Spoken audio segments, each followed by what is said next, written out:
शिक्षा मंत्री मदन दिलावर ने जल संरक्षण संगोष्ठी में की शिरकत। नागौर शहर के प्रताप सागर तालाब के पास वंदे गंगा जल संरक्षण जन अभियान के अंतर्गत जल संरक्षण संगोष्ठी में मुख्य वक्ता के रूप में शिक्षा मंत्री मदन दिलावर ने शिरकत की। संगोष्ठी को संबोधित करते हुए शिक्षा मंत्री दिलावर ने कहा कि जल संरक्षण का यह अभियान राजस्थान सरकार का एक क्रांतिकारी कदम है, जिसकी अति महत्वता प्रत्येक व्यक्ति के जीवन में रहेगी। उन्होंने कहा कि जिस तरह हम कहते हैं जल है तो कल है, आने वाले निकट समय में नया स्लोगन आएगा, जल है तो कल है, जल नहीं तो कल हम नहीं। गंभीर विषय पर सरकार ने जो ये जन अभियान प्रारंभ किया है, इसको प्रत्येक शहर, गांव और डानी तक ले जाने का कर्तव्य हम सबका है। उन्होंने कहा कि वर्षा के जल संचय को हर हाल में हमारे प्राकृतिक जल स्रोतों तक पहुंचे, ताकि भविष्य में आने वाले जल की विकट समस्या से आज ही हम समाधान की ओर बढ़ सकें। दिलावर ने कहा कि वृक्षारोपण एवं गौ संवर्धन हमारे मूल उद्देश्य होने चाहिए। जिस तरह हम धन संचय करते हैं, हमें जल, वृक्ष और गौ माता के संवर्धन पर समाज ध्यान आकर्षण करने की आवश्यकता है। उन्होंने संगोष्ठी में सभी से जल संचय संकल्प के साथ प्लास्टिक न उपयोग करने का भी हाथ खड़ा करवा करके जन समूह को प्रतिबद्ध किया तथा सभी पधारे हुए गणमान्य नागरिकों को संकल्प दिलाया कि जब भी जल संचय की बात होगी, तब हम स्वयं और दूसरों को इस पुनीत कार्य के लिए प्रेरित करेंगे। कार्यक्रम के दौरान शिक्षा मंत्री ने प्रताप सागर तालाब की सफाई, पौधारोपण एवं विभिन्न कार्यों में सहयोग करने वाले विभिन्न संस्थानों, कार्यकारी संस्थाओं, स्काउट गाइड, एनसीसी, एनएसएस के प्रभारी अधिकारियों आदि को प्रशस्ति पत्र देकर सम्मानित किया। भारत विकास परिषद के सदस्यों के साथ शिक्षा मंत्री मदन दिलावर ने परिंडा लगाया। नगर परिषद सभापति मीतू बोत्रा ने धन्यवाद ज्ञापित कर कार्यक्रम का समापन किया। शिक्षा मंत्री मदन दिलावर ने जल संरक्षण संगोष्ठी में की शिरकत। नागौर शहर के प्रताप सागर तालाब के पास वंदे गंगा जल संरक्षण जन अभियान के अंतर्गत जल संरक्षण संगोष्ठी में मुख्य वक्ता के रूप में शिक्षा मंत्री मदन दिलावर ने शिरकत की। संगोष्ठी को संबोधित करते हुए शिक्षा मंत्री दिलावर ने कहा कि जल संरक्षण का यह अभियान राजस्थान सरकार का एक क्रांतिकारी कदम है, जिसकी अति महत्वता प्रत्येक व्यक्ति के जीवन में रहेगी। उन्होंने कहा कि जिस तरह हम कहते हैं जल है तो कल है, आने वाले निकट समय में नया स्लोगन आएगा, जल है तो कल है, जल नहीं तो कल हम नहीं। गंभीर विषय पर सरकार ने जो ये जन अभियान प्रारंभ किया है, इसको प्रत्येक शहर, गांव और डानी तक ले जाने का कर्तव्य हम सबका है। उन्होंने कहा कि वर्षा के जल संचय को हर हाल में हमारे प्राकृतिक जल स्रोतों तक पहुंचे, ताकि भविष्य में आने वाले जल की विकट समस्या से आज ही हम समाधान की ओर बढ़ सकें। दिलावर ने कहा कि वृक्षारोपण एवं गौ संवर्धन हमारे मूल उद्देश्य होने चाहिए। जिस तरह हम धन संचय करते हैं, हमें जल, वृक्ष और गौ माता के संवर्धन पर समाज ध्यान आकर्षण करने की आवश्यकता है। उन्होंने संगोष्ठी में सभी से जल संचय संकल्प के साथ प्लास्टिक न उपयोग करने का भी हाथ खड़ा करवा करके जन समूह को प्रतिबद्ध किया तथा सभी पधारे हुए गणमान्य नागरिकों को संकल्प दिलाया कि जब भी जल संचय की बात होगी, तब हम स्वयं और दूसरों को इस पुनीत कार्य के लिए प्रेरित करेंगे। कार्यक्रम के दौरान शिक्षा मंत्री ने प्रताप सागर तालाब की सफाई, पौधारोपण एवं विभिन्न कार्यों में सहयोग करने वाले विभिन्न संस्थानों, कार्यकारी संस्थाओं, स्काउट गाइड, एनसीसी, एनएसएस के प्रभारी अधिकारियों आदि को प्रशस्ति पत्र देकर सम्मानित किया। भारत विकास परिषद के सदस्यों के साथ शिक्षा मंत्री मदन दिलावर ने परिंडा लगाया। नगर परिषद सभापति मीतू बोत्रा ने धन्यवाद ज्ञापित कर कार्यक्रम का समापन किया।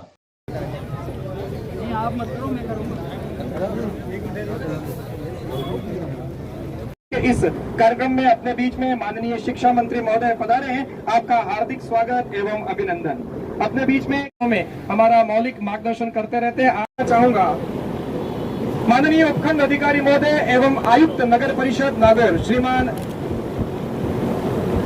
आदरणीय मंत्री महोदय जी, श्रीमान जिला कलेक्टर साहब, विधायक साहब और मंचासीन उपस्थित समस्त अतिथिगण, आज के इस वंदे गंगा जल संरक्षण जन अभियान के इस कार्यक्रम में मैं आप सबका स्वागत करता हूं। जैसा कि हम सबको विदित है कि माननीय मुख्यमंत्री महोदय राजस्थान सरकार की पहल पर गंगा दशमी के दिवस एवं पर्यावरण दिवस के पावन अवसर पर 5 जून से वंदे गंगा जल संरक्षण जन अभियान की एक बेहतरीन शुरुआत यहाँ पे हुई थी। इस संबंध में नागौर जिले का जो जिला स्तरीय कार्यक्रम था, हमने 5 जून को जड़ा तालाब परिसर में सरोवर पूजन और पौधारोपण के साथ में शुरुआत की गई थी। इससे पूर्व मातृशक्ति द्वारा कलश यात्रा निकाली गई और युवाओं द्वारा दौड़ का आयोजन किया गया। जड़ा तालाब परिसर में वर्षा जल और पर्यावरण संरक्षण संबंधी प्रदर्शनी भी उस दिवस लगाई गई थी। मैं माननीय मंत्री महोदय को बताना चाहूंगा कि राजस्थान सरकार की मंशा अनुरूप और माननीय मुख्यमंत्री महोदय की मंशा अनुरूप इस अभियान को जन जन का अभियान बनाने के लिए हमने नागौर जिले की समस्त संस्थाओं को एक साथ लेके प्रताप सागर तालाब को स्वच्छता के रूप में एक हमने मॉडल के रूप में लिया और लगभग हमने पिछले 15 दिवस लगातार सुबह 6 बजे से लेकर 9 बजे तक जितनी भी हमारी संस्थाएं थी यहाँ पे नागौर जिले में पंजीकृत, उन सब संस्थाओं का योगदान लिया। हमारे इंदिरा गांधी नरेगा योजना जो वर्तमान में शहरी नरेगा योजना है, उसके तहत और नरेगा के कार्मिकों के साथ मिलकर और समस्त संगठनों ने एक साथ मिलकर इसमें योगदान दिया। मैं माननीय मंत्री महोदय को ये कहना चाहता हूँ कि ये जो कार्यक्रम हुआ, ये सिर्फ कोई 15 दिवस का कार्यक्रम नहीं है, ये अनवरत यहाँ पे चालू रहेगा। इसी के साथ में मैं ये कहना चाहूंगा यहाँ जितने भी लोग उपस्थित हैं कि वो पूछेगा, जो बच्चा है वो अपने से पूछेगा कि नाना तालाब क्या होता है, क्या कहोगे जब ये बच्चा सवाल करता है? बचाओ तालाब को, बचाओ, आज तो बचा है ताकि कल उसका जवाब भी सच्चा हो। धन्यवाद। हम लोग 2 बार है, हमारे बच्चे आप एचडी वाले कार्यक्रम को आगे बढ़ाते हुए मैं अतिथियों के स्वागत और सम्मान के लिए मंत्री महोदय श्रीमान मदन जी दिलावर का हरित सम्मान प्रदान कर उनका स्वागत और अभिनंदन करावे।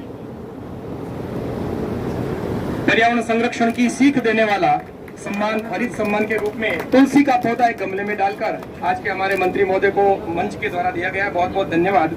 मैं गोविंद सिंह जी बीचर माननीय एसडीएम साहब से निवेदन करूंगा, आप आगे आए और माननीय विधायक खेवसर रेवंत राम जी डांगा का हरित सम्मान प्रदान कर स्वागत अभिनंदन करावे।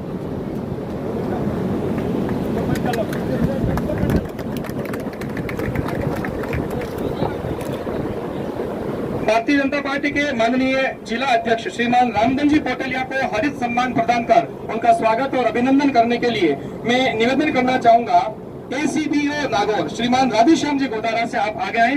अतिरिक्त मुख्य ब्लॉक शिक्षा अधिकारी नागौर राधेश्याम जी गोदारा और हरित सम्मान के रूप में तुलसी का पौधा प्रदान कर माननीय जिला अध्यक्ष महोदय का सम्मान करें, स्वागत करें। अपने बीच में सभापति नगर परिषद नागौर श्रीमती मीतू जी बोथरा उपस्थित है। आपके स्वागत और सम्मान के लिए मैं सीबीओ मैम अनीता जी बागड़ी से निवेदन करूंगा, आप आगे पधारें और मीतू जी बोथरा का हरित सम्मान प्रदान कर गमला प्रदान कर आज के इस पावन अवसर पर स्वागत करें, अभिनंदन करें, सम्मान करें।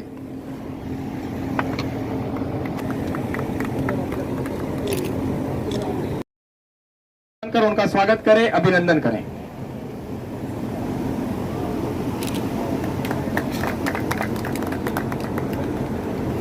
मैं निवेदन करना चाहूंगा आदर्श शिक्षण संस्था नागौर के माननीय अध्यक्ष श्रीमान हरिराम जी धारणिया से आप आगे पधारे और माननीय जिला कलेक्टर महोदय का हरित सम्मान प्रदान कर गमला प्रदान कर आज के इस कार्यक्रम में स्वागत अभिनंदन करावे, सम्मान करावे।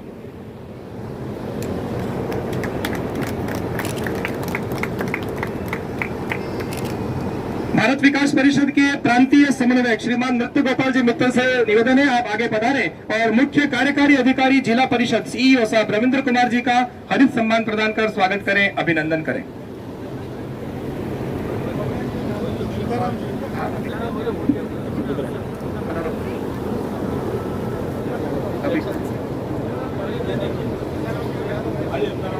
सीईओ साहब का विशेष विनम्र निवेदन है कि पर्यावरण प्रेमी आदरणीय पद्मश्री इम्ताराम जी बाबू का सम्मान आज के इस अवसर पर होना आवश्यक है। एक बार जोरदार करतब देने के द्वारा आदरणीय पद्मश्री इम्ताराम जी बाबू का हरित सम्मान प्रदान करके सम्मान।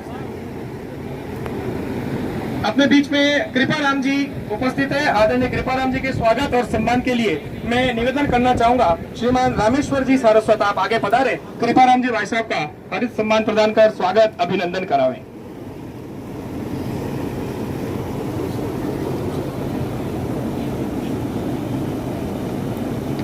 मान मिले, सम्मान मिले, रूप सौंदर्य का वरदान मिले, कदम कदम पर मिले सफलता, सदियों तक पहचान मिले, सदियों तक पहचान मिले। बहुत बहुत धन्यवाद। स्वागत सम्मान की इस श्रृंखला के बाद मैं निवेदन करना चाहूंगा हमारी टेक्निकल हेल्पर टीम से 5 जून से प्रताप सागर पाल पर जो श्रमदान का कार्यक्रम चलाया जा रहा है वंदे गंगा जल संरक्षण जन अभियान के अंतर्गत, उसका एक पीपीटी वीडियो प्रदर्शन हम सभी के समक्ष प्रस्तुत। माननीय प्रभारी मंत्री श्री कन्हैयालाल जी चौधरी के मुख्य आतिथ्य और प्रभारी सचिव महोदय की अध्यक्षता में जड़ा तालाब परिसर में सरोवर पूजन और पौधरोपण के साथ किया गया। प्रदर्शनी भी लगाई गई। मुख्यमंत्री महोदय की मंशा के अनुसार नया दरवाजा स्थित प्रताप सागर सरोवर को साफ करने का बीड़ा उठाया गया। के जीवन से हम परहित कुछ करना सीखें, देश हमें देता है सब कुछ, हम भी तो कुछ देना सीखें, हम भी तो कुछ देना सीखें। कार्यक्रम को आगे बढ़ाते हुए मैं माननीय जिला कलेक्टर महोदय श्री अरुण कुमार जी पुरोहित से करबद्ध निवेदन करना चाहूंगा, आप आगे पधारें और आज के इस शुभ अवसर पर 2 शब्द कहकर हम सभी का मार्गदर्शन करावें। माननीय जिला कलेक्टर श्री अरुण कुमार पुरोहित। आज के इस कार्यक्रम में उपस्थित हमारे बीच राजस्थान सरकार के कैबिनेट मंत्री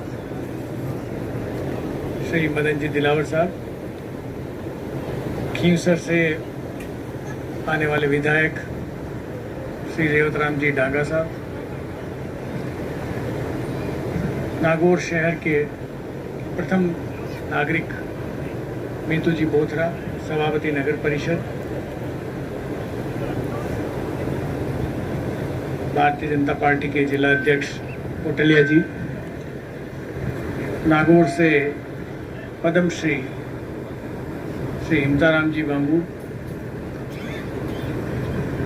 मंच पर उपस्थित सभी माननीय और सम्माननीय अतिथिगण, मेरे साथी अधिकारीगण, यहाँ मौजूद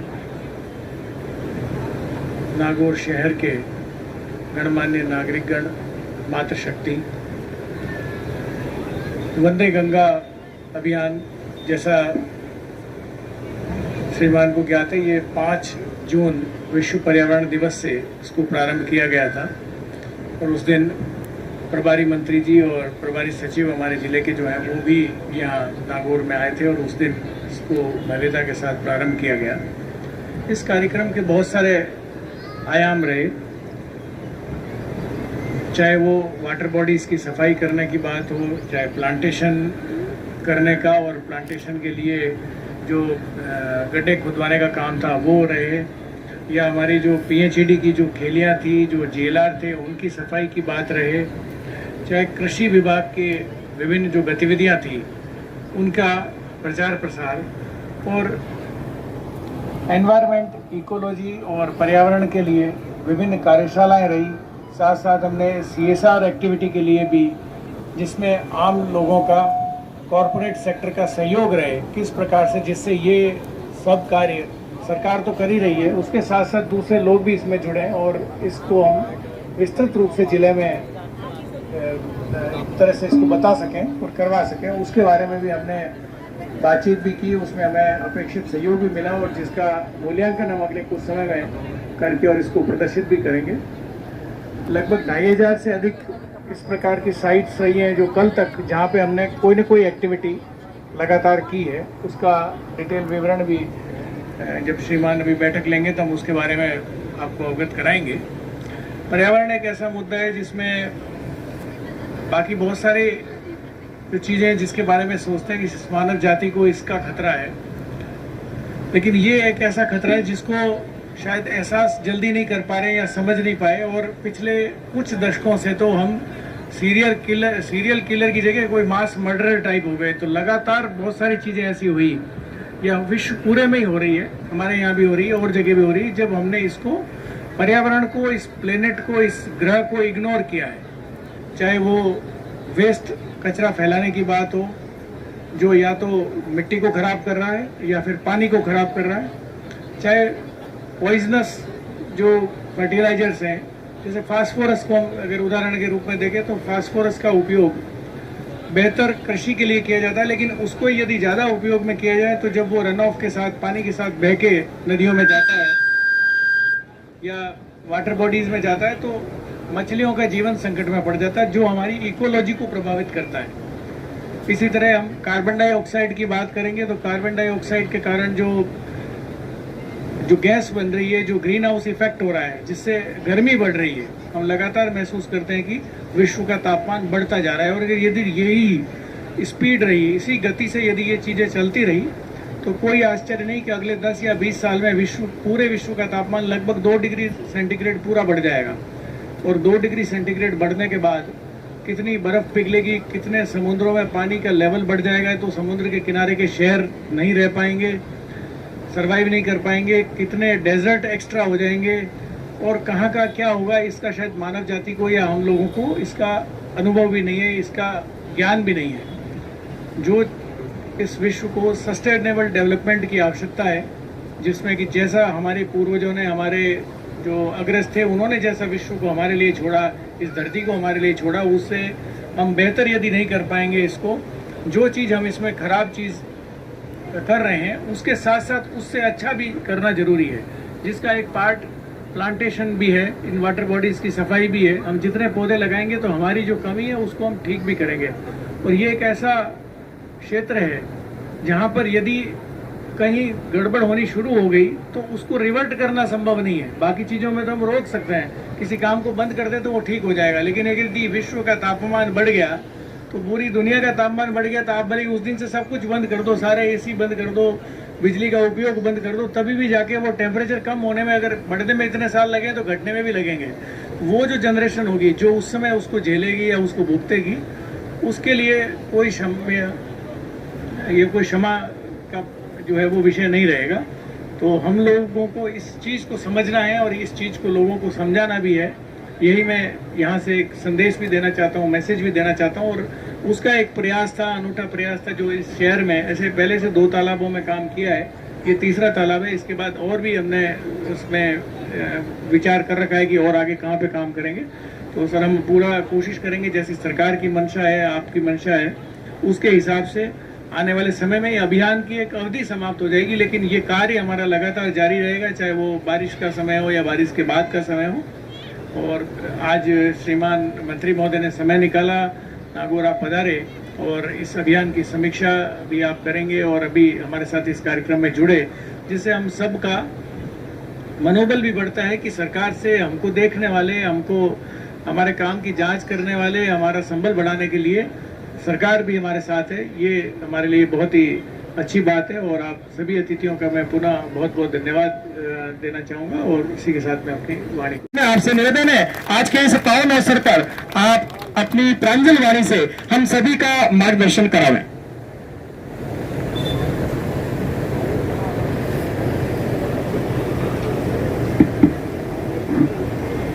भारत माता की भारत माता की बोलो श्री रामचंद्र भगवान की, बोलो गंगा मैया की, बोलो गंगा मैया की।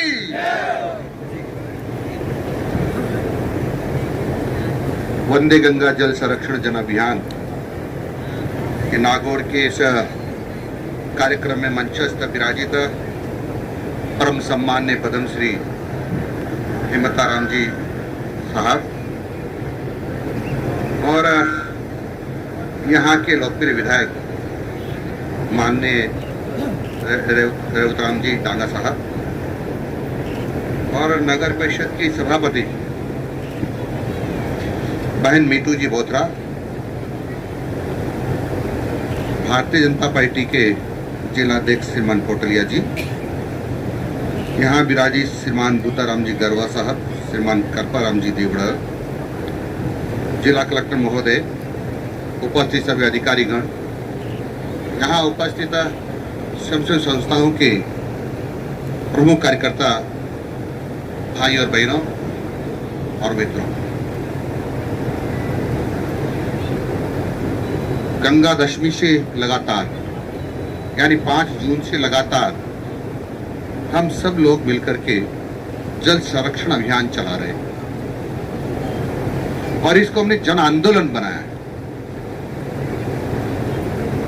सभी स्वयंसेवी संस्थाएं, सामाजिक कार्यकर्ता, आम जन, माताएं बहनें, बालक वृद्ध और जवान, सबने मिलकर के हमारे जितने भी सोर्स हैं पानी के, उनको सहेजने का काम किया है।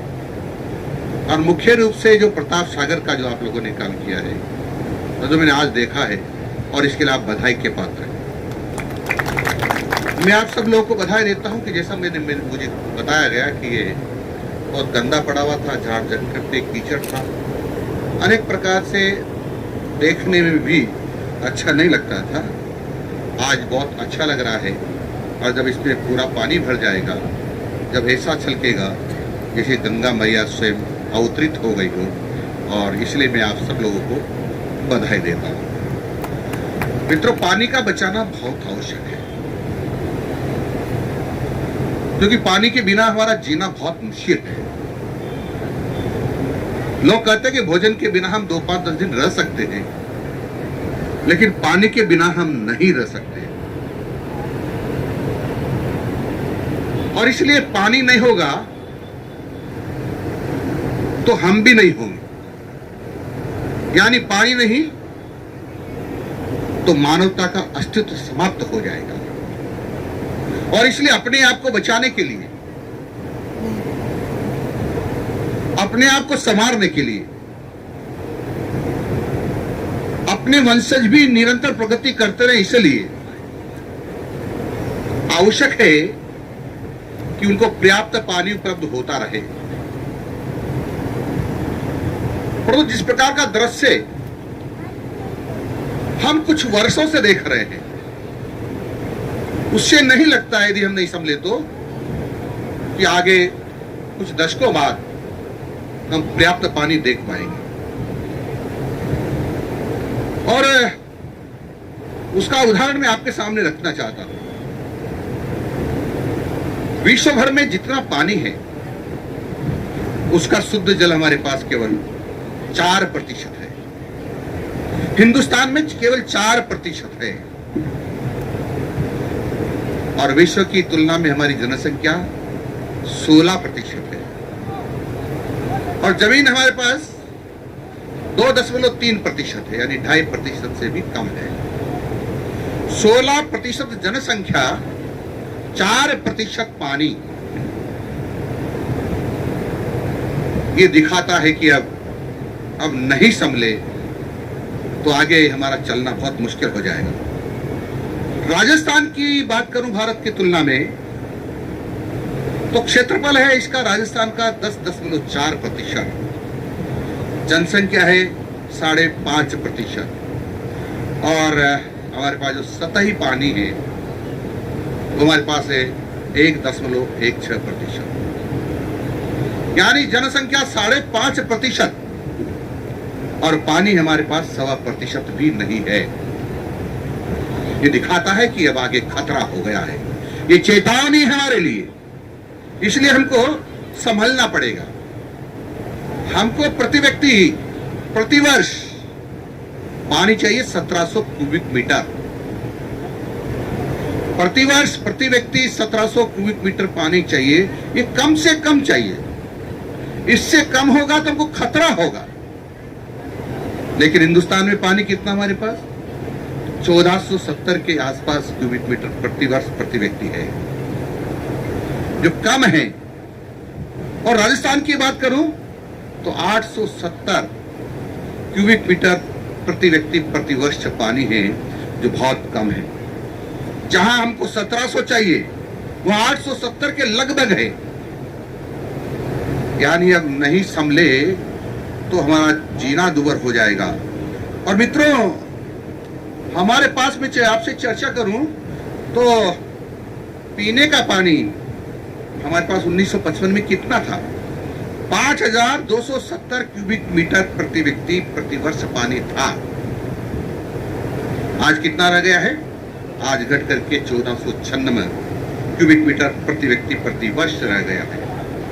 राजस्थान में वार्षिक जल उपलब्धता है प्रति व्यक्ति 780 क्यूबिक मीटर है, और 250 तक अनुमानतः 450 क्यूबिक मीटर प्रति व्यक्ति प्रति वर्ष रह जाएगा, जो बहुत कम होगा। 1700 मिनिमम चाहिए हमको क्यूबिक मीटर प्रति व्यक्ति प्रति वर्ष पानी, वो 450 रह जाएगा। हम कैसे जीवित रहेंगे ये अनुमान लगाना बहुत मुश्किल हो गया है। 1984 तक हम पानी का दोहन करते थे 35%, अभी हम पानी का दोहन कितना कर रहे हैं? 150%, यानी 4 गुना से भी ज्यादा, 4 गुना से भी ज्यादा कर रहे हैं। और रिचार्ज क्या हो रहा है? पानी हम दोहन करते हैं 1 लीटर,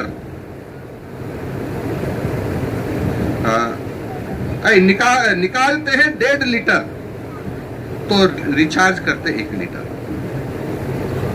अनुमान लगाइए, एक 200 लीटर का एक ड्रम हो, उसमें आप 1 लीटर पानी डालो और 1.5 लीटर पानी निकालो। कुछ समय बाद लगेगा कि उसमें कोई पानी बचा नहीं है। और इसी तरह से यह है, यदि हम दोहन ज्यादा करते रहेंगे और पानी कम रिचार्ज करते रहेंगे तो पानी कहां से आएगा? और इसलिए हमको पानी को सदुपयोग करना पड़ेगा, उसको बचाना पड़ेगा। हमारे जितने भी सोर्स है पानी के, उनको संवारना पड़ेगा। हम सब लोग बड़े स्वार्थी हो गए। जहां हमको दिखा कि तालाब है और वहां हमको लगा कि अच्छी जगह है, यहाँ वही उसकी दीवार पाल पर जाकर के मकान बना ले और उसको गंदगी का नाला एक तालाब में डाल देते हैं। हमारे घर की जितनी गंदगी का जसोच इत्यादि का नाला होगा उसमें डाल देते। मुझे ध्यान है, मैं हाड़ौती का रहने वाला हूं। हमारे यहाँ डोल यात्रा 11 पर गांव के लोग भगवान को स्नान कराने के लिए और तालाब में ले जाया करते।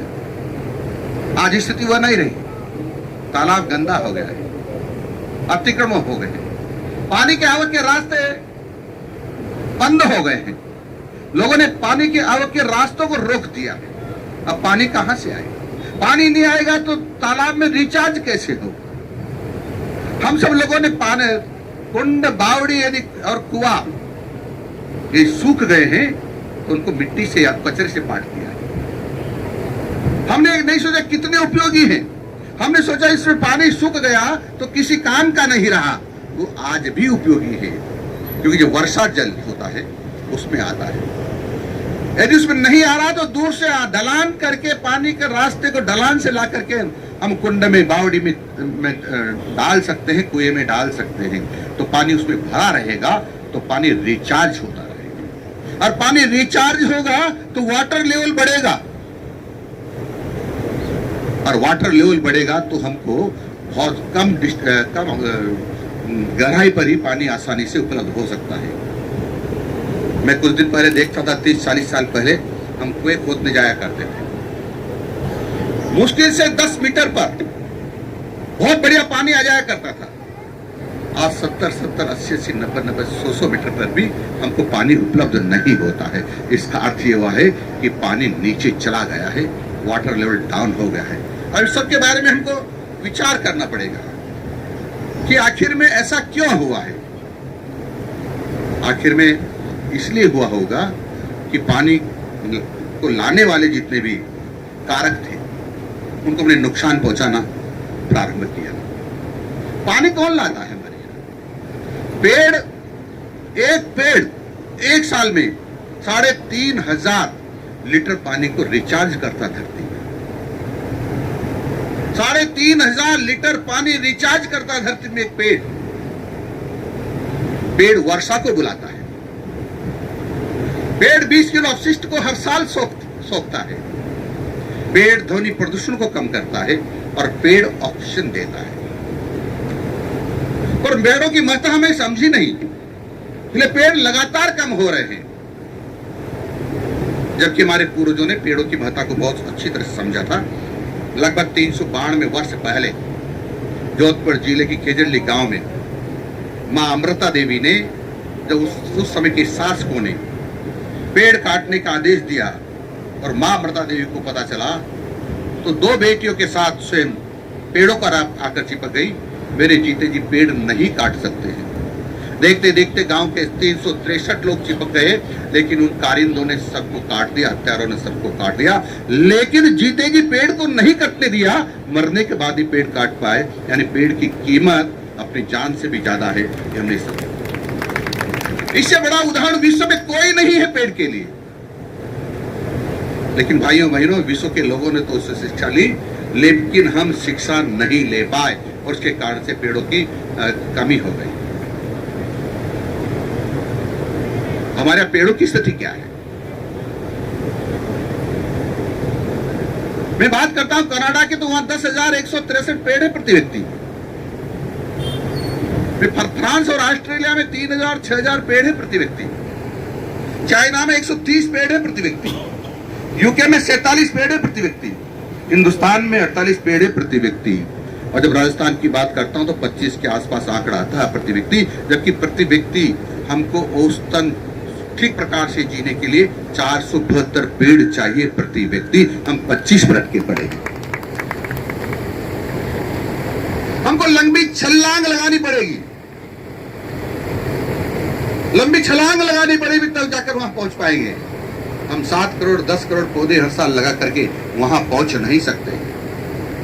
पिछली बार माननीय मुख्यमंत्री जी ने 7 करोड़ पौधे लगाने का आग्रह किया था राजस्थान की जनता से, आप सब लोगों ने सहयोग किया और 7 करोड़ 22 लाख लोग पौधे लगा पाए। इस बार उन्होंने 10 करोड़ पौधे लगाने का आग्रह किया है और 10 करोड़ पौधों का तो लक्ष्य पूरा करना ही है।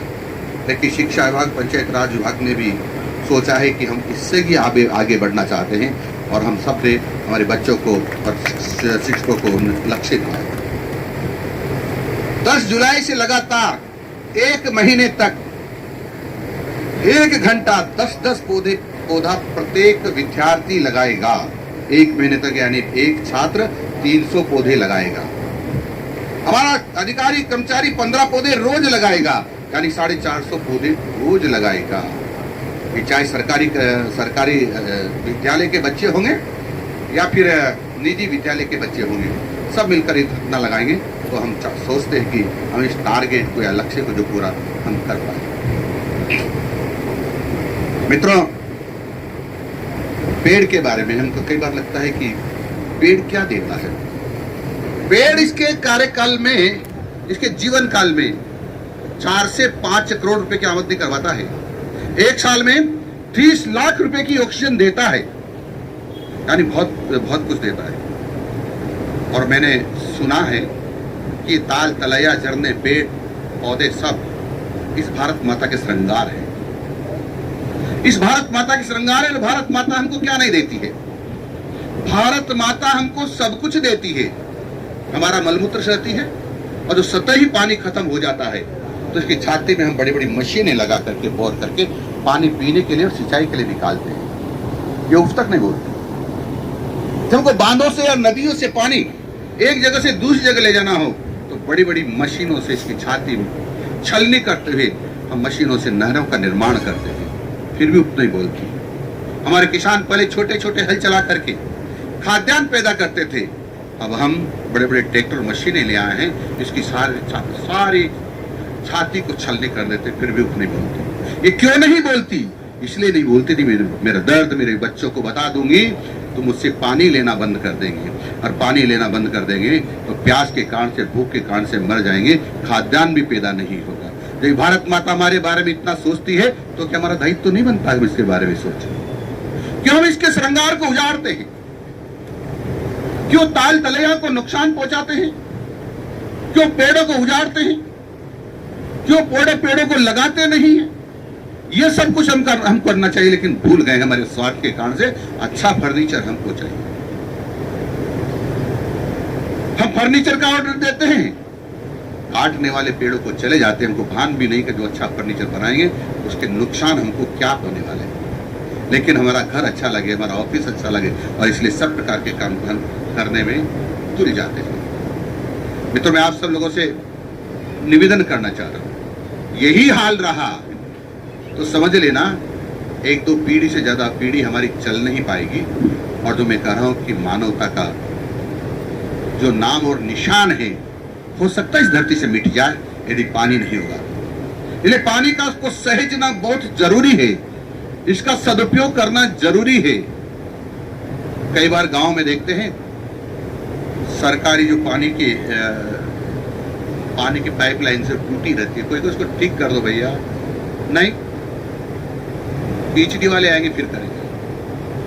कोई पानी से नल से पानी बह रहा है तो उसको रोक सकते हैं हम, टोटी बरोड़ सकते हैं हम, पानी को बंद कर सकते, नहीं करते। कोई कहेगा क्यों खुला रखा है, तेरा क्या जाता है, तेरा है क्या, तेरे बाप का है क्या, ये सरकारी है, बने दो, तुम्हारा क्या जाता है।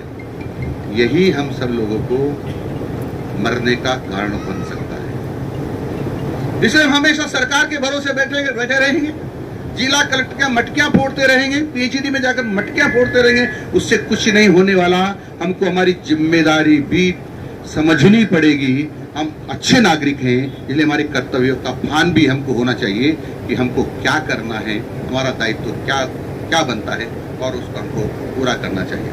आपको ये जानकर आश्चर्य होगा कि हमारा जो ये है वन, पूरा हिंदुस्तान में 0.29% वन है, और अभी हमारा राजस्थान में 0.037% वन, बहुत कम हो गया है। और जिसमें कहूं तो मुझे हालांकि पूरी जानकारी नहीं, अतिशोक्ति नहीं होगी कि उसमें शायद विलायती बम्बूल भी काउंट कर रखे हों। जो विलायती बम्बूल हमारा दुश्मन है, पता नहीं कांग्रेस इस देश को समाप्त करने के लिए, नुकसान पहुंचाने के लिए अंग्रेजी बम्बूल को लेके आई थी, जिसको कांग्रेस बम्बूल भी कहा जाता है। वो सबके लिए सर्वनाश ही है। उसकी जो गैसें निकलती है उससे भी श्वास की बीमारियां होती है, अनेक प्रकार की बीमारियां होती है। उसके नीचे कोई वनस्पति पनपती नहीं है, किसी प्रकार का जंगली जीव जंतु भी नहीं पनपता है, और जितना काटो उतना ही फूटता है। राजस्थान का ऐसा कोई स्थान नहीं है जो जंगली बम्बूल नहीं है, और हमको राजस्थान को बर्बाद करने के लिए हवाई जहाज से इसके बीच हमने पहुंचाई, जगह जगह पहुंचाए। इसको भी हमको यहाँ से हटाना जरूरी होगा, बड़ा मामला है। और इसलिए मैं आप सब लोगों को कह रहा हूँ कि जितने भी पवित्र गंगा है हमारी, जहाँ जहाँ पानी है वो सब हमारी गंगा माँ है, हमारी गंगा माँ है। हमारे देखते देखते कई नदियां विलुप्त हो गई हैं, जो झरने थे वो विलुप्त हो गए हैं, जो बहती हुई नदियां थी वो रुक गई हैं, कई नदियों का तो पता ही नहीं चला कहाँ गई है। मैं कोटा जिले से आता हूँ, तो वहाँ मैंने पढ़ा एक किताब में कि यहाँ पाटली नदी हुआ करती थी। मैंने 6 महीने तक घूम घाम करके देखा, मुझे पाटली नदी कहीं नहीं मिली। 2 साल तक हम सिंचाई विभाग के लोग और वाटर शेड के लोग और अनेक प्रकार के लोग घूमते रहे, आखिर भी वो नदी मिली। और वो नदी मिली जब हमने खोदना चालू किया, तो आज वो नदी ऐसी स्थिति में आ गई है कि हमारे आसपास के किसानों को 60,000 बीघा जमीन में उससे पानी सिंचित होगा और किसान खुश होंगे। वो नदी हमने ढूंढ ली। इसी प्रकार से कई जगह ऐसा होगा, हमको ढूंढना चाहिए, तो पुनर्जीवित करना चाहिए। और वो केवल पानी किसानों को ही नहीं मिलेगा, आसपास रिचार्ज होगा तो पीने का पानी भी आसानी से ट्यूबवेल में, हैंडपंप में उपलब्ध हो पाएगा। ये सब हमको करना चाहिए। मित्रों, आप सब लोगों से मैं निवेदन कर रहा हूँ कि जल को सहेजना बहुत आवश्यक है। हम अपने स्वार्थों के कारण कुछ भी करते हैं। हम पढ़े लिखे लोग हैं, तो हम जब मार्केट में जाते हैं कई सामान खरीदते हैं, तो थैला ले जाने में हमको थोड़ी शर्म आती है। हम पढ़े लिखे हो गए हैं ना, इसलिए शर्म आती है। जाते सब्जी वाले का सब्जी दे दो, वो कहता काहे मेरे को, पॉलीथीन की थैली नहीं तेरे पास। कपड़े लेने जाओ और सामान ले, कुछ भी लेने जाओ, हम पॉलीथीन की थैली या थैला में लेकर के आते हैं, प्लास्टिक के थैले और थैली में लेके आते हैं। उसके दुष्परिणाम आप सब लोग को पता होगा। जो पॉलीथीन की थैली को जला देते हैं तो उसे बहुत जहरीली गैसें निकलती है, बहुत जहरीली गैसें निकलती है। वो वायुमंडल में घूमती है, फिर श्वास के माध्यम से हमारे शरीर में जाती है, जो कई प्रकार की बीमारियां हमको पैदा करती है, हमारे शरीर को पैदा करती है। उसमें कई लोग तो चाय भी लेकर आया था, मैं देखता हूं कई जगह पर चाय उसमें लेके आ जाते हैं। हम डिस्पोजल आइटम्स का उपयोग करते हैं। पॉलीथीन की एक परत होती है, कई पॉलीथीन जो डिस्पोजल आइटम के ऊपर, चाहे वो गिलास होगा, चाहे वो कप होगा, चाहे वो पत्तल हो, हम उसमें भोजन परोसते हैं। गरम गरम भोजन के संपर्क में, गरम गरम पेय पदार्थ के संपर्क में या खाद्य सामग्री के संपर्क में जब वो पॉलीथीन की परत आती है तो कुछ पार्टिकल उसमें आ जाते हैं और भी खाने के माध्यम से हमारे शरीर में जाते हैं, जिसे कैंसर की बीमारी का। कैंसर की बीमारी में छोटा था, पढ़ा करता था, मैंने कैंसर के मरीज को देखा नहीं था, लेकिन ऐसा कोई गांव नहीं आज जहाँ 1, 2, 4, 5, 7 कैंसर के मरीज नहीं मिल जाते। कैंसर के मरीज बहुत सारे हो गए और यही कारण है कि हम अनजाने में कैंसर की बीमारी को बुला रहे हैं, जानबूझ करके बुला रहे हैं। पॉलीथीन और गंदगी जहां ज्यादा होती है, मैं बार बार चिल्ला चिल्ला के इस बात को कहता हूं कि गंदगी में नहीं, हमको साफ सुथरे रहना चाहिए। और सरकार हर ग्राम पंचायत को कम से कम 1 लाख रुपए देती है कि हर ग्राम पंचायत क्षेत्र की सफाई करो, लेकिन कुछ आंशिक रूप से भी सफाई में सफलता नहीं मिली है। आंशिक रूप से भी सफलता नहीं मिली है, लेकिन उसके दुष्परिणाम क्या हो रहे हैं? गंदगी जहां होती है वहां कार्बन डाइऑक्साइड का उत्सर्जन ज्यादा होता है, और जहां कार्बन डाइऑक्साइड का ज्यादा उत्सर्जन होता है वहां पर ऑक्सीजन की कमी हो जाती है, और ऑक्सीजन की कमी और कार्बन डाइऑक्साइड की अधिकता कार्बन मोनोऑक्साइड का निर्माण करती है। कार्बन मोनोऑक्साइड जहरीली गैस है, और इधर वो बहुत सारी मीथेन जैसी गैसें जो उसके जलाने से निकलती है, पॉलीथीन से, ये सब वायुमंडल में घूमती है। और राजस्थान में 7.5 लाख लोग हर साल दम तोड़ते हैं। पॉलीथीन और गंदगी के कारण से 7.5 लाख लोग दम तोड़ते हैं। आप आश्चर्य कर रहे होंगे कि भूल तो नहीं गए, 750 तो नहीं हो, 7,500 तो नहीं हो। मैं फिर कह रहा हूं 7.5 लाख लोग दम तोड़ते हैं। क्या उन 7.5 लाख लोगों में से हमको कुछ को बचाना ही नहीं चाहिए क्या? आप बताइए, बचाना चाहिए कि नहीं बचाना चाहिए? नहीं बचाना चाहिए। वो 7.5 लाख लोगों में अपने बच्चे भी हो सकते हैं, अपने माँ बाप भी हो सकते हैं, अपने भाई बहन भी हो सकते हैं, अपने मोहल्ले के, गांव के, प्रदेश के लोग हो सकते हैं। उनको बचाने का दायित्व तो हमारा है, तो नहीं बचाना चाहिए। हमको कुछ नहीं करना उनको बचाने के लिए, थोड़ी सी सावधानी बरतनी है। हम पॉलीथीन का उपयोग न करें और गंदगी से दोस्ती न रखें, तो उसमें से हम कुछ लोगों को तो बचा ही सकते हैं और उसका पुण्य हमें मिलेगा। यदि हम बचाने में सहायक नहीं होंगे तो उसका पाप हमको लगने वाला है, सत्या का पाप हमको लगने वाला है, मानव वध का पाप हमको लगने वाला है। और मित्रों, क्या हम आज ये संकल्प ले सकते हैं कि मेरे परिवार के लोगों को, मेरे बच्चों को, मेरे भाइयों को, मेरी बहनों को, मेरे गांव के, मेरे मोहल्ले, मेरे शहर के लोगों को किसी भी कीमत पर नहीं मरने दूंगा, चाहे मुझे कुछ भी करना पड़े। और इसलिए आज के दिन से ही मैं पॉलीथीन के लिए संकल्प लेता हूं कि आज के बाद कभी भी मैं अभी के बाद कभी भी पॉलीथीन का उपयोग किसी भी कीमत पर नहीं करूंगा, गंदगी से दोस्ती नहीं रखूंगा। क्या हम संकल्प ले सकते हैं? ले सकते हैं? हाथ खड़ा करके बताइए कौन कौन सहमत है जो ले सकते हैं। बहने, पीछे वाली बहनें है ना, हाथ खड़ा नहीं कर रही, तो पीछे वालों के लिए भी है, हाँ, कलेक्टर साहब के लिए भी। नीचे करिए। तो गंगा जी का सौगंध खा करके अब संकल्प ले कि हमको किसी भी कीमत पर पॉलीथीन का उपयोग नहीं करना और गंदगी से दोस्ती नहीं रखनी है। हाथ उठाकर दोबारा मुझे आश्वस्त कीजिए, हम किसी भी कीमत पर इसका उपयोग नहीं करेंगे। नहीं करेंगे। आप तो करेंगे। बहुत बहुत धन्यवाद। भगवान से मैं प्रार्थना करता हूं कि भगवान आपको संकल्प को पूरा करने की शक्ति प्रदान करे, ऐसी मेरी भगवान से प्रार्थना है। मित्रों, पॉलीथीन को गोमाता खा जाती है। जब कई दिनों तक खाती रहती है तो मर जाती है। और हम तो बड़े अच्छे लोग हो गए ना, हमारे घर में गंदगी नहीं चाहिए। गोबर दिख जाएगा तो पूरा गंदा हो जाएगा हमारा घर। गांव माता का पेशाब नहीं होना चाहिए, इसलिए हमने डंडे मार करके हमारी गौ माता को घर से बाहर निकाल दिया। ऊचर खाने वालों की टेढ़ी निगाह थी, उनको इधर उधर देखा, कोई दिखाई नहीं दिया, रात को ट्रक में भर के ले गए, काट के खा गए या खिला दिया। इधर पॉलीथीन यूज करके हमने मार दिया। अब गौ माता नहीं बचेगी तो क्या होगा? गौ माता नहीं बचेगी तो गारंटी देता हूं हम किसी भी कीमत पर नहीं बच सकते हैं। किसी भी कीमत पर नहीं बच सकते। और मैं इसलिए कह रहा हूं कि हमारे किसानों ने भारतवासियों का यानी पूरे देश के लोगों का पेट भरने के लिए, अधिक खाद्यान्न पैदा करने के लिए हमारी जमीन में यानी खेती योग्य जमीन में डीएपी, यूरिया, पेस्टिसाइड डाला ताकि अधिक खाद्यान्न पैदा हो जाए। लेकिन धीरे धीरे धीरे धीरे इस मिट्टी की उर्वरा शक्ति कम हो गई है और आज स्थिति यह आ गई है कि ये मिट्टी खुद कहने लगी है अब मैं अस्वस्थ हो गई हूं, और कुछ दिनों तक यही रहा तो ये खुद कहेगी अब मैं आपको खाद्यान्न देने में सक्षम नहीं हूं। कभी हमारे पिताजी माँ बीमार हो जाए, ज्यादा कमा कर ला सकते हैं क्या? नहीं ला सकते। और इसी तरह ये धरती माता की मिट्टी भी हमको खाद्यान्न नहीं देगी। अब इसकी तबीयत खराब हो गई, ज्यादा बीमार हो गई, तो उसकी तबीयत ठीक कैसे होगी? स्वास्थ्य ठीक कैसे होगा?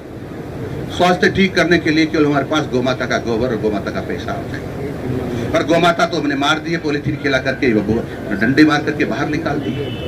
तो क्या होगा? हमारा मरना तय है, क्योंकि खाद्यान्न हमारे पास होगा ही नहीं।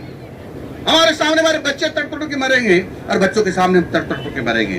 तो फिर हमको करना क्या है? हमको यही करना है कि गौमाता को बचाना है। गौमाता को बचाना है तो पॉलिथीन से दूरी बनानी है और इधर गौमाता को माफी मांगते हुए वापस घर बुलाना है कि हमसे गलती हो गई है, क्योंकि खेत का मिट्टी स्वास्थ्य ठीक नहीं होगा तो वो हमको खाद्यान्न नहीं देगी, तो हमारा मरना और निश्चित है। इसीलिए मैं आप सब लोगों से निवेदन कर रहा हूं कि गौमाता को जिंदा रखना हमारे लिए बहुत जरूरी है, बहुत जरूरी है। हम सब चाहते हैं कि गौमाता का दूध में पीऊं, गौमाता का घी में खाऊं, गौमाता का दही करूं, लेकिन गौमाता मेरे नजदीक नहीं आना चाहिए क्योंकि मैं गंदा हो सकता हूं। गौमाता के दूध का में कितनी शक्ति आप सब लोग जानते हैं।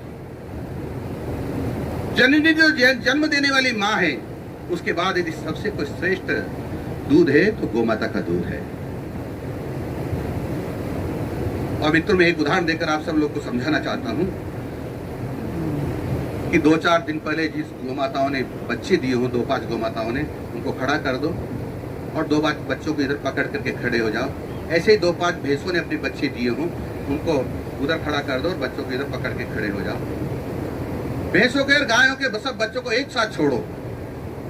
गाय का बच्चा अपनी माँ को एक बार में जाके ढूंढ लेगा, दूध पिएगा, और भैंस का बच्चा 2-3 भैंसों के नीचे जाएगा, फिर उसकी बड़ी मुश्किल से उसकी माँ मिलेगी। यानी गाय का बच्चा बुद्धिमान था, गाय का दूध पीने वाला बुद्धिमान था, इसको उसको माँ एक बार में मिल गई है। भैंस का बच्चा थोड़ा ठस दिमाग का था, इसलिए उसको 2-3-4 माँ के नीचे जाने के बाद उसकी माँ मिली। गाय के बच्चे को कि माँ उसकी माँ का पेट भर दूध पिला दो और भैंस के बच्चे को भी पेट भर दूध पिला दो, दोनों को छोड़ दो। गाय का बच्चा पूंछ ऊंची करके अटखेलिया करेगा, दौड़ेगा, भागेगा, मस्ती करेगा, और भैंस का बच्चा क्या करेगा? पेट भर दूध पिलेगा तो बैठेगा और फिर ऐसे ऊँगेगा।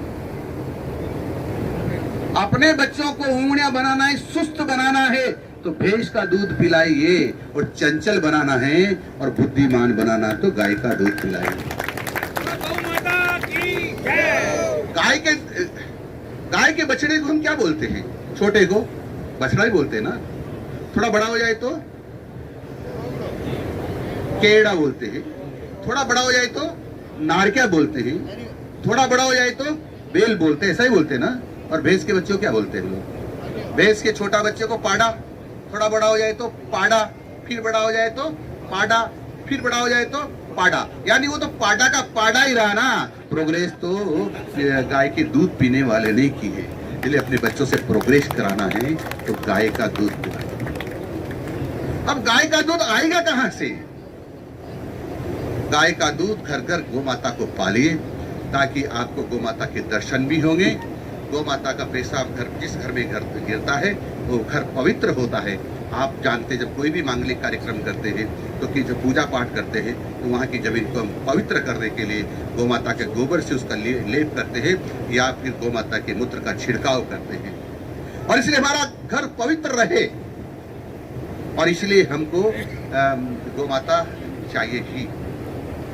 आप सब लोगों से मेरा निवेदन है कि गाय की बहुत महिमा है, और एक प्राणी ऐसा, मेरी जानकारी के अनुसार, मैं बहुत बड़ा विद्वान नहीं हूँ लेकिन मेरी थोड़ी सी जानकारी के उसके अनुसार, गोमाता एक ऐसा प्राणी है जो 24 घंटे ऑक्सीजन देता है, 24 घंटे ऑक्सीजन देता है, लेता भी ऑक्सीजन, देता भी ऑक्सीजन। इसके अतिरिक्त मैंने नहीं सुना कोई प्राणी होगा।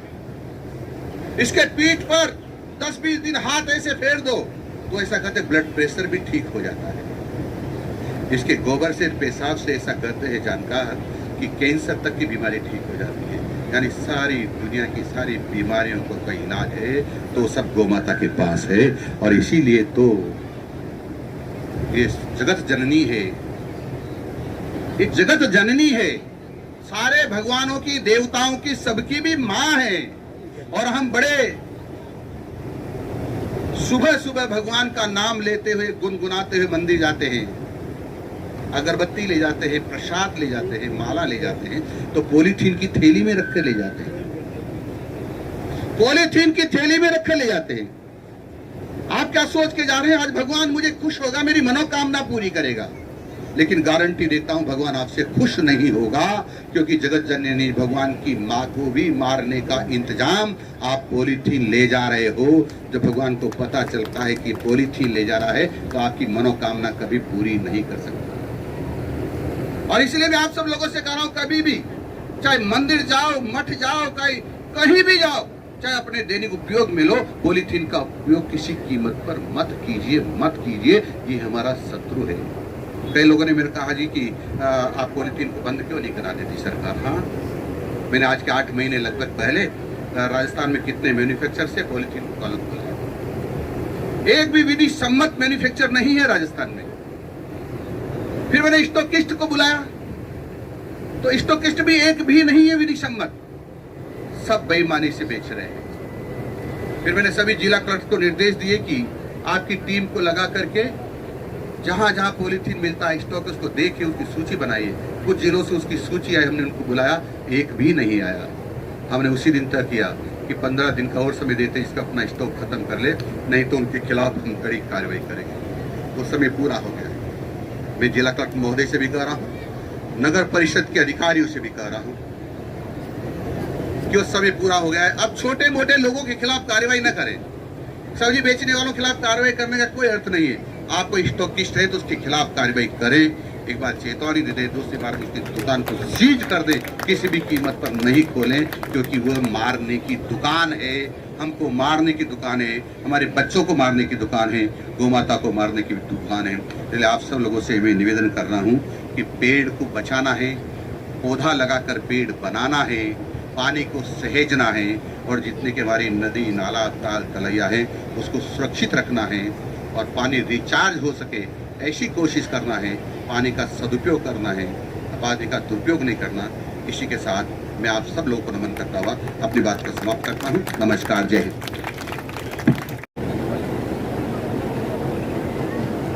के लिए जिन्होंने अपना समय निकालकर पर्यावरण संरक्षण के लिए अपना महत्वपूर्ण योगदान दिया, green army Nagaur, rotary club Nagaur.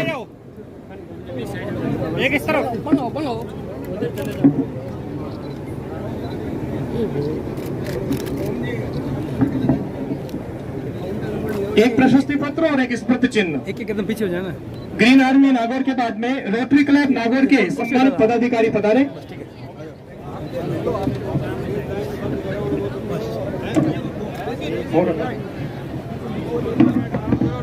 अही छत्रपुर वीरा केंद्र नागौर के पदाधिकारी आगे पधारे। माताओं बहनों से निवेदन है, अभी वहीं बैठे रहे, कार्यक्रम और चलने वाला है, अभी अपने जगह से उठ के खड़े नहीं हो। अभी आपको माननीय मंत्री महोदय के स्थान नागौर पदाधिकारी आगे पधारे।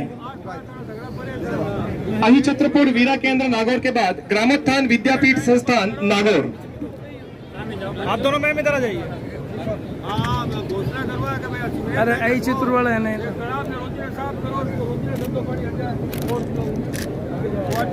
पर्यावरण संरक्षण एवं जल संरक्षण के क्षेत्र में विभिन्न संस्थाओं द्वारा महत्वपूर्ण योगदान दिया गया।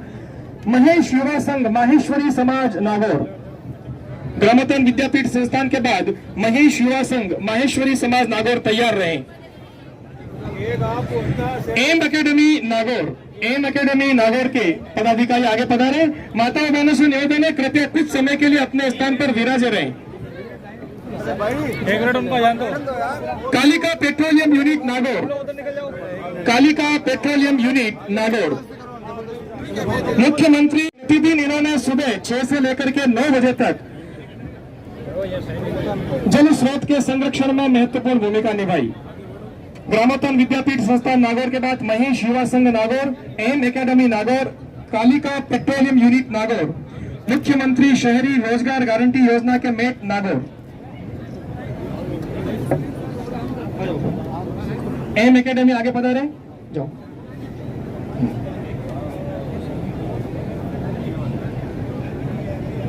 एम एकेडमी के बाद कालिका पेट्रोलियम यूनिट नागौर,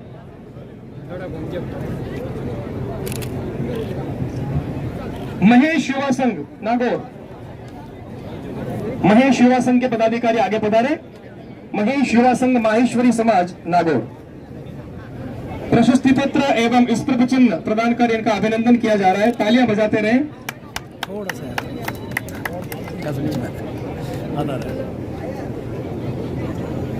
सैनिक क्षत्रिय माली समाज संस्थान नागौर, सैनिक क्षत्रिय Mali Samaj Sansthan Nagaur, Kalika petroleum unit Nagaur, Kalika petroleum unit आ गए, Kalika petroleum unit Nagaur, Kalika petroleum unit दोनों आइए आगे हैं। Kalika petroleum unit Nagaur, wait करे तो। भारत विकास परिषद शाखा नागौर, भारत विकास परिषद शाखा नागौर के माननीय पदाधिकारी माननीय मंत्री महोदय के शुभ कर कमलों से सम्मानित होने के लिए आगे पधारे। लघु उद्योग भारती शाखा नागौर,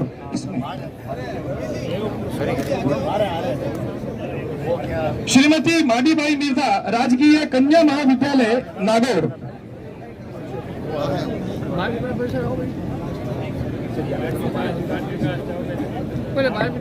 भारत विकास परिषद शाखा नागौर के बाद लघु उद्योग भारती शाखा नागौर, श्रीमती माडीबाई मिर्धा राजकीय कन्या महाविद्यालय नागौर,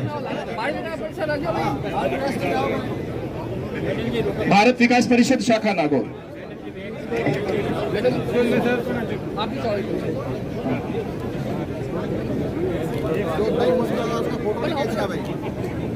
लघु उद्योग भारती शाखा नागौर,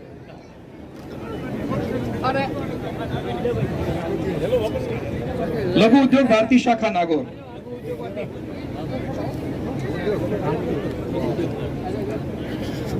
श्रीमती माडीबाई मिर्धा राजकीय कन्या महाविद्यालय नागौर के तैयार रहें। थोड़ी जगह खाली करते रहे ताकि पारितोषिक प्राप्त करने वाले पुनः अपने स्थान पर जाकर विराजमान हो सके। श्रीमती माडीबाई मिर्धा राजकीय कन्या महाविद्यालय नागौर, नगर परिषद नागौर तैयार रहें। नगर परिषद नागौर,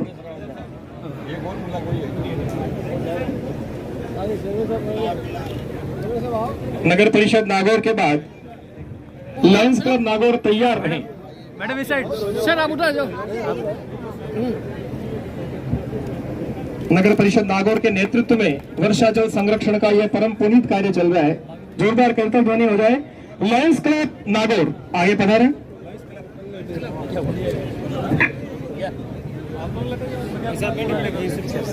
लायंस क्लब नागौर के पदाधिकारी माननीय मंत्री महोदय के शुभ कर कमलों से अपना पुरस्कार आशीर्वाद स्वरूप प्राप्त करते हुए श्री जबरेश्वर महादेव सेवा समिति नागौर। माताओं बहनों से निवेदन है, कुछ समय का कार्यक्रम हो रहा है, आप यहीं विराजमान होए, कुर्सी छोड़कर ना जाएं। आत्मरक्षा महादेव समिति नागौर, आत्मरक्षा महादेव समिति नागौर, आत्मरक्षा। इसके बाद में मुख्यमंत्री शहरी रोजगार गारंटी योजना के श्रमिक नागौर, मुख्यमंत्री शहरी रोजगार गारंटी योजना के श्रमिक नागौर।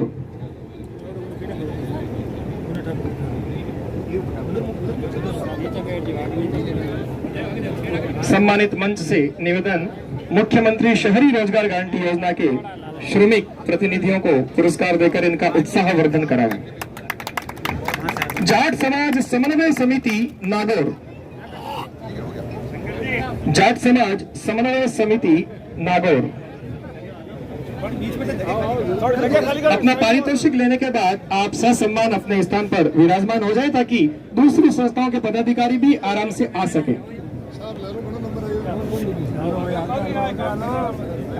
जिला अधिवक्ता संघ नागौर तैयार रहें। अभी मंच पर उपस्थित है जाट समाज समन्वय समिति नागौर के पदाधिकारी, जिन्होंने इस तालाब को, इस सरोवर को स्वच्छ करने में अपना महत्वपूर्ण योगदान प्रतिदिन आकर दिया है। बहुत बहुत धन्यवाद के पात्र हैं आप। जिला अधिवक्ता संघ नागौर, जिला अधिवक्ता संघ नागौर आगे पधारे। सभी सामाजिक संगठनों ने बढ़ चढ़कर इस स्वच्छता अभियान में प्रशासन का और नगर परिषद का सहयोग किया। श्री बलदेवराम मिर्धा राजकीय महाविद्यालय नागौर,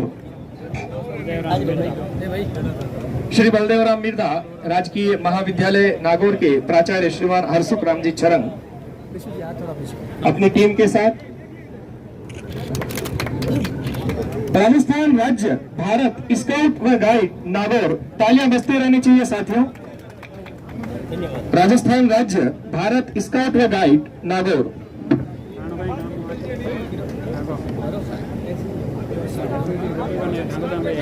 स्काउट और गाइड की टीम प्रतिदिन प्रातः 6 बजे से लेकर 9, साढ़े 9 बजे तक संपूर्ण व्यवस्थाओं में सहयोग करने के लिए सदैव तत्पर रहते थे। एक बार जोरदार करतल ध्वनि स्काउट एवं गाइड्स के लिए। अरे मोबाइल नीचे करो। महावीर इंटरनेशनल संस्थान नागौर,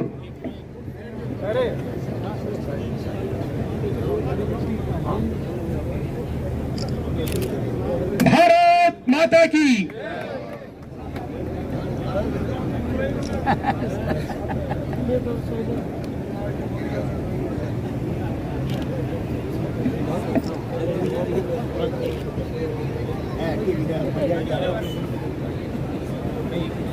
इस टीम ने खूब काम किया था, स्काउट गाइड ने।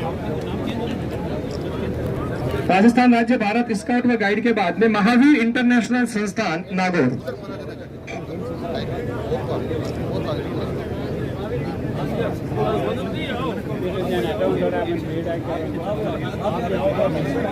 महावीर इंटरनेशनल संस्थान नागौर के पदाधिकारी आगे पधारे। माननीय मंत्री महोदय के शुभ कर कमलों से प्रशस्ति पत्र एवं स्मृति चिन्ह प्राप्त कर उत्साहवर्धित हो गए। मंगलमय सेवा संस्थान नागौर, मंगलमय सेवा संस्थान नागौर आगे पधारे।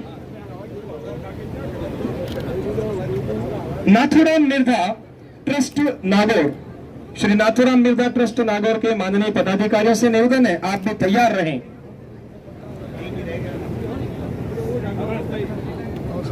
श्री नाथुराम मिर्धा ट्रस्ट नागौर पदाधिकारी माननीय मंत्री महोदय के शुभ कर कमलों से उत्साहवर्धन स्वरूप अपना पुरस्कार प्राप्त करता है। राजस्थान शिक्षक संघ शेखावत नागौर,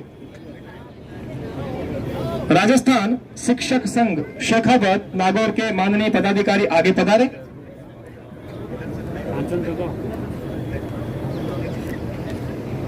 विश्व हिंदू परिषद नागौर, राजस्थान शिक्षक संघ शेखावत के कर्मठ कार्यकर्ता।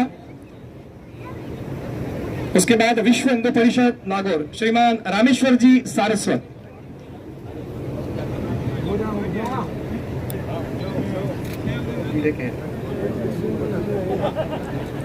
आदर्श शिक्षण संस्थान नागौर, विद्या भारती के मार्गदर्शन में संचालित आदर्श शिक्षण संस्थान नागौर के माननीय अध्यक्ष हरिराम जी धारणा से निवेदन आगे पधारे और सहयोग निमित्त प्रशस्ति पत्र एवं स्मृति चिन्ह प्राप्त कर कार्यक्रम को गति प्रदान करावे। श्री अमर राजपूत छात्रावास नागौर, श्री अमर राजपूत छात्रावास नागौर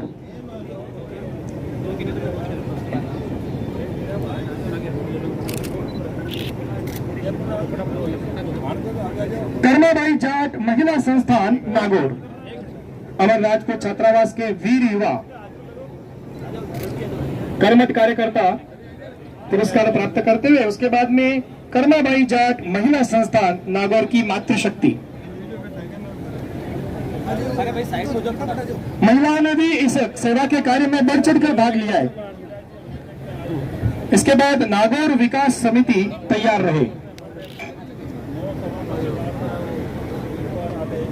ये मातृशक्ति है कर्माबाई जाट महिला संस्थान नागौर की। इनके तुरंत बाद नागौर विकास समिति नागौर श्रीमान गोविंद प्रकाश जी सोनी और उनकी टीम से निवेदन है आगे बढ़ा रहे माननीय मंत्री महोदय एवं मंचस्थ महानुभाव के परम सानिध्य में अपना पुरस्कार प्राप्त करें। नागौर नागरिक विकास समिति नागौर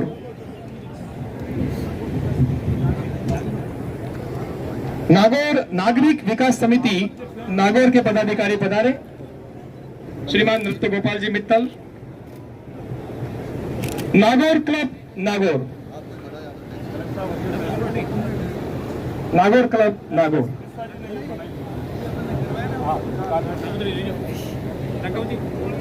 मैं सभापति महोदया श्रीमती मीतू जी बोथरा से निवेदन करना चाहूंगा शपथ के बाद आप धन्यवाद ज्ञापित करेंगे। नागौर क्लब नागौर आगे जल संरक्षण जन अभियान संकल्प मैं संकल्प लेता हूं कि जल का संरक्षण करूंगा। दैनिक जीवन में जल का विवेकपूर्ण उपयोग करूंगा और अपव्यय नहीं करूंगा। अपने परिवार समाज और कार्यक्षेत्र में जल संरक्षण के प्रति जागरूकता फैलाऊंगा। वर्षा जल संग्रहण और संरक्षण को प्रोत्साहित करूंगा। पारंपरिक जल स्रोतों कुएं बावड़ी तालाब आदि के संरक्षण और पुनर्जीवन में सहयोग करूंगा। भावी पीढ़ियों के सुरक्षित भविष्य के लिए जल एवं पर्यावरण संरक्षण हरियाणा राजस्थान स्वच्छता एवं प्लास्टिक मुक्त अभियान को सफल बनाने में योगदान दूंगा। जल जंगल जन एक प्राकृतिक बंधन एवं वंदे गंगा जल संरक्षण जन अभियान में अपने कर्तव्यों का सत्यनिष्ठा से पालन करूंगा। जल है तो कल है, यही मेरा संकल्प है। भारत माता की, भारत माता की। सर्वप्रथम तो मैं मंत्री जी को बहुत बहुत धन्यवाद देती हूँ कि वो यहाँ पधारे और सभी का मार्गदर्शन दिया और सभी सम्मानित मंच और सामने विराजित सभी स्वयंसेवी संस्थाएं और जितने भी संस्थाएं हैं जिन्होंने इस तालाब की 3 दिशा बदलने में सहयोग दिया, उनका बहुत बहुत धन्यवाद। और आगे भी आपसे यही आशा करते हैं कि आप ऐसे ही जन सहयोग करेंगे, क्योंकि बिना जन सहयोग से कोई भी काम पूरा नहीं हो सकता है। आगे भी हम आपसे यही आशा करते हैं कि जिस जोश और खरोश जिस जोश से अभी आप हमारे साथ लगे वैसे आगे भी लगेंगे। जय हिंद, जय भारत।